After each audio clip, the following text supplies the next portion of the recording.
guest speaker, Toastmaster Andy Maclean, with the speech title, The Biggest Decision of My Life. The biggest decision of my life. Toastmaster Andy Maclean.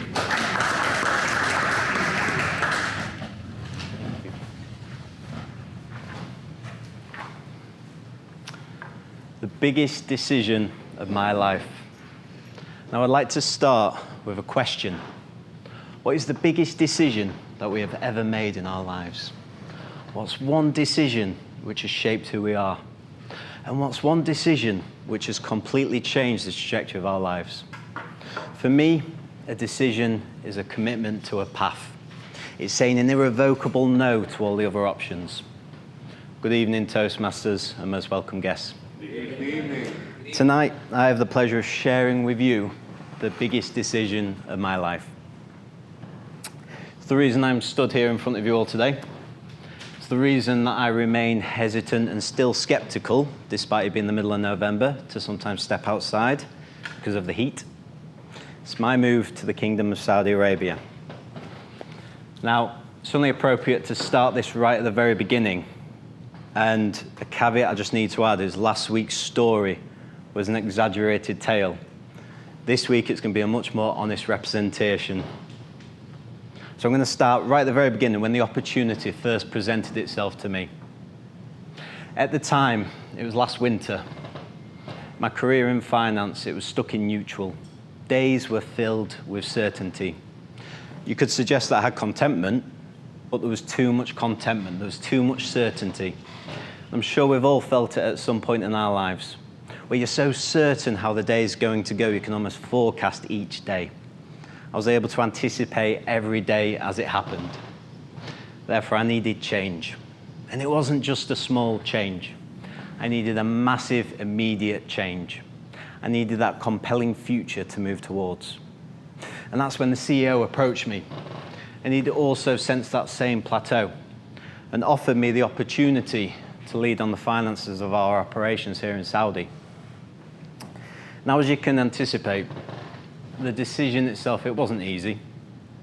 I leave behind family, I leave behind friends, but comfort was keeping me small, and growth demanded that sacrifice. Therefore, I didn't hesitate. The pull of aligning my career with a deeper sense of purpose outweighed any doubt. To gain a new perspective, to gain a new worldview, the opportunity, it was too big to turn down. And within months, I landed in Kingdom. Now I vividly remember those first few days, that very first morning, middle of May, 40 degrees. Now I had a habit which was established from the UK, which suggested that every morning I go out and I run. So that's exactly what I attempted to do. An emphasis on the word attempted. So I went out, I started running, and I soon found myself pressed against buildings. I was seeking shelter, seeking shade. And it was also a Friday.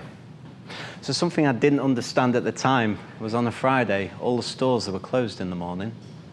The roads, they were silent, everyone was with their families, except me who was out running. Now every so often a car would go past, and every so often a car would slow down, wind down his window, and he'd ask questions such as, what are you doing? Why are you running? And even offering me a lift home. Now of course, I didn't have a justifiable answer for that, and over time I adapted. I swapped running outside for the safety of an air-conditioned room running on a treadmill. But for me, it wasn't just about that heat. It was also about the communication. I needed to adapt my communication. The comfort of my northern dialect I found impossible for some locals to understand. When I'd use colloquialisms such as "hey up," which means hello, or I'd use "note." Now, does anyone know what the word "note" means in English? It means nothing. And I often use the word "scran" as well, which I'm not even going to ask. Scran means food. I understand. I don't understand where the word comes from itself. But like we all are now, I was met with so many blank stares, so I needed to adapt. I needed to change that communication. And that's when I met all of you and I found Toastmasters. And just as running taught me discipline, Toastmasters is teaching me discipline and expression. Both require consistency, both require pushing through discomfort, and both reveal growth on the other side. So through this decision, I've learned to adapt. I've learned to respect a culture that's completely different to my own. But most importantly, I've learned that growth never comes wrapped in comfort, and each step into uncertainty is a step closer to who we truly are. So I'd like to end with the very same question I began with. What is the biggest decision we have ever made in our lives? But more importantly, what's a decision we've potentially been postponing? What's a decision we've been putting off? And how is that shaping who we're becoming? Thank you. Back to you.